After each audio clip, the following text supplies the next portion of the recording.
Good evening. I'm Janie, and I'm here to tell you a story about the widow of the Gap. Now come on in and mind that door. The night's air's thick with fog and memories, and I'd rather not invite more in than I already got. What I'm fixin' to tell you tonight happened long before this world of ours got noisy, back when the Cumberland Gap was still wild and mean, just a slit of the earth between mountains, a doorway between worlds. They say every soul that's ever passed through left a piece behind. Some left footprints, some left bones, and one woman left a light.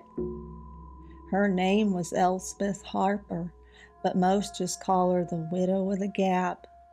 She lost her husband to the mountains near 2 centuries ago, and ever since her lantern's been seen drifting through the fog, burning steady, humming soft, calling to the lost. Some say she's guiding 'em home, others say she's leading 'em straight into the dark. Either way, if you ever see her light, don't follow. Now, have you ever stood at the mouth of the Cumberland Gap come sundown? You ever felt that hush fall over the ridges like the whole world's holding its breath? That ain't just the wind you're hearing. Nope, that's the mountain remembering. See, back in the mid-1700s, long before there was a road or a fort, this place was wild, just deer paths and Indian traces, the kind of land that made men vanish. But there was one woman who didn't vanish easy. Her name was Elspeth Harper, though most just called her the widow. She come through with a wagon train out of Carolina, hoping to reach the rich land beyond the Gap. But fate, she's a cruel hand. Her man took sick on the trail with fever, the kind that burns a body from the inside, and before the moon was full, she'd buried him right near the Powell River. They say she stayed on a spell after that, wouldn't leave 'em behind, camped alone near the Gap while the rest pushed on. Every night she'd walk the ridge with a lantern, humming a tune no one knew. And some nights, the Cherokee scouts watching from the trees swore they'd heard her call a name that weren't answering back. Then one storm rolled down far from the mountains, black as tar, thunder like the sky was splitting. By morning her camp was gone. The fire pit drowned, wagon washed into the river, and no sign of Elspeth but her lantern, still burning, hanging from a limb. Now you can call it superstition, but from that day on, travelers through the Gap started seeing her. A woman in a faded dress, hair loose and wild, walking the ridgeline with a light that don't flicker. Some say she's looking for her husband. Others say she's warning the lost. But the old ones, they whisper that she ain't searching nor guiding, she's guarding something. Now time went on, and the Gap filled with travelers, scouts, traders, and them wagon trains heading west, hungry for land. But every one of 'em had the same tale, a woman's light seen drifting along the ridge at night. Sometimes she'd stand still as a stone, other times she'd wave it slow, like beckoning a lost soul home. Most folk knew better to follow her, but not Thomas Gray. He was a frontier man, hard-headed, broad-shouldered, thought the mountains were his to tame. Camped alone near Gap Creek one spring night in 1775. Said to his friend before he died, that he saw a lantern light moving through the fog up on the ridge, soft, golden, steady, not the wild flicker of fire or foxfire, but the kind you'd see hanging from a woman's hand. Thomas thought it was a settler lost from the wagon train that passed through earlier that day, so he took up his rifle and followed. The air was still, so still he could hear his own boots crunching the leaves. That light stayed just ahead, never more than 20 yards away. He called out once and twice with no answer. Then he heard humming, a soft woman's hum and sorrowful, like a cradle song sung to no child at all. It come floating through the mist, and the woods themselves seemed to lean in to listen. He followed it to the clearing by the old chestnut stand, and there she was, a woman in a gray dress, hair loose and hanging like curtains, standing still as death. Her face was pale as moonlight, and eyes fixed on the ridge beyond. He said her lantern was burning bright, but the flame cast no shadow. "Ma'am," he called, "are you lost?" She turned slow. Her lips moved, but the words came like wind through a hollow log. "He's waiting on the other side." Thomas said his blood went cold. He took a step back, and her light dimmed. Then she pointed the lantern toward the gap, that dark slash between the ridges. He looked, and just for a blink, he saw what he saw, hundreds of pale shapes moving through the pass, men, women, children, their eyes hollow, their steps were soundless, the dead walking west. When he turned back, she was gone, but her lantern was still burning on the ground, bright as day. He didn't touch it, just backed away, crossing himself and muttering every prayer he could remember. They found him 2 days later, down by Powell River, shaking and white as snow, swearing he'd never cross the gap again. And true to his word, he didn't, nor did anyone in his line. To this day, the Grays'll ride the long way round.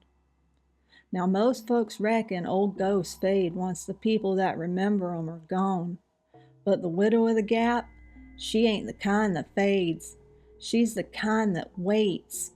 Come the 1860s, when the war between the states was tearing every holler and home apart, the Gap turned into a passage again. Blue and gray, both some crawling through, marching, dying, burying, and marching again. And the mountain, well, it got hungry. One night in 1862, there was a Confederate detachment that was crossing through, of 30 men, worn and half-starved, led by a lieutenant named Elias Mercer. They'd been ordered to hold the pass, but the weather turned foul.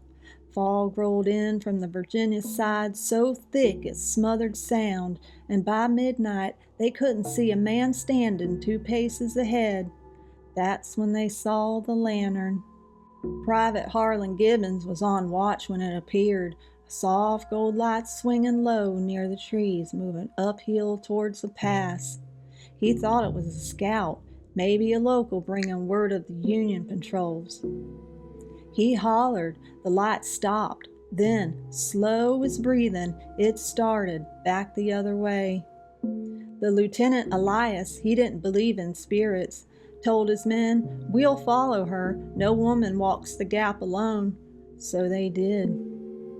That lantern led 'em down into the fog like it was guiding 'em home. But the further they went, the quieter it got. No birds or wind, not even the creak of their gear.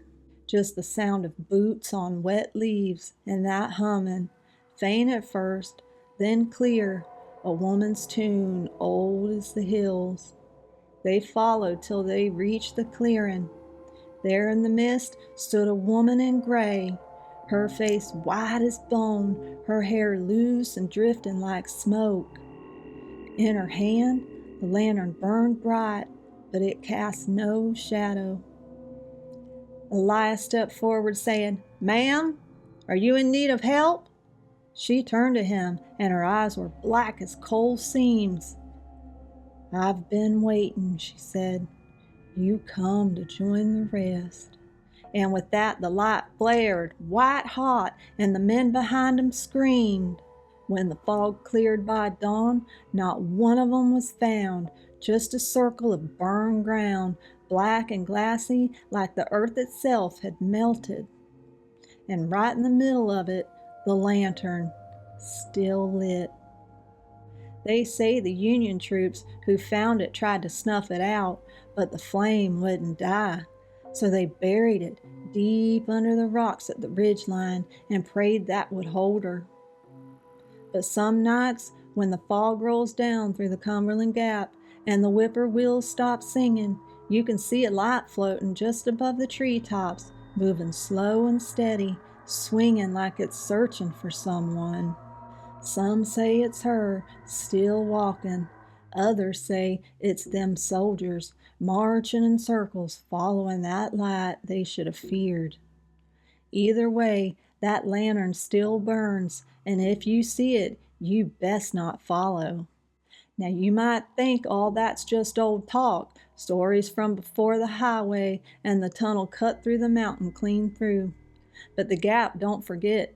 It don't care about years or men or progress. It just keeps on remembering.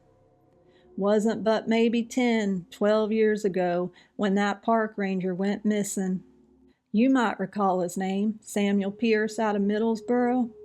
Worked the Cumberland Gap National Historical Park, the side that hugs the Virginia line. He was a good man, quiet sort, knew every trail, every rock, every turn of the ridge. One autumn evening, he radioed the station saying he was checking on a report.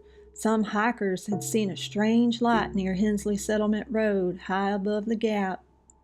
Said it looked like a lantern, old-fashioned, swinging back and forth where no one should have been walking. They told him it was likely campers or maybe poachers, but he said, "No, this light's different. It ain't flickering right." Then his voice went quiet, and the last thing the dispatcher heard was him whisper, "There's someone standing in the fog." They never found him. Next morning, the search team found his truck parked neat as you please by the overlook. There was no sign of struggle, but a few hundred yards off the trail, where the dew hadn't lifted yet, there was a patch of scorched earth, a perfect circle, black as pitch. And right in the center of it, a brass lantern, old, handmade, and still burning. Park officials took it in for evidence, but the odd thing, there was no fuel or wick, just light, soft, golden humming like the sound of a woman breathing in her sleep. That's when the old folks started talking again. Said the widow's lantern had found its way back to daylight. Said the mountain had come due for another soul. Every 100 years or so, they say she takes one, a toll for all them that tried to cross through and never made it. Trappers, soldiers, rangers, makes no difference. The Gap remembers. And when her lantern burns brightest, that's when you know the veil's thin, when time folds and she can walk the path again, still calling the name she died whispering, "John, wait for me." Now I ain't saying I believe every word of it, but I don't go near that ridge after dusk. You shouldn't neither, 'cause if you ever see a woman standing in the fog with a lantern that don't flicker, you best bow your head, turn back the way you came, and keep walking till you can't hear her humming no more. And if she calls your name, don't you dare answer. Well, that's all the telling I've got left in me for tonight. The fire's gone to embers, and the fog's crawling back down into the Gap where it belongs. Maybe the widow's still out there, walking the ridges, searching for the man she lost. Maybe she's keeping watch, guarding that pass for the souls who never made it through. Or maybe, just maybe, she's guarding something else. The mountains hold their own kind of mercy and their own kind of hunger, and every 100 years or so, they'll reach out and take a toll. So if you're driving through the Cumberland Gap some foggy night and see a light up on that ridge that don't flicker, don't stop and don't look twice. Just whisper a prayer and keep rolling, 'cause that ain't no ranger's lantern you're seeing. That's hers, and the widow don't like to be followed.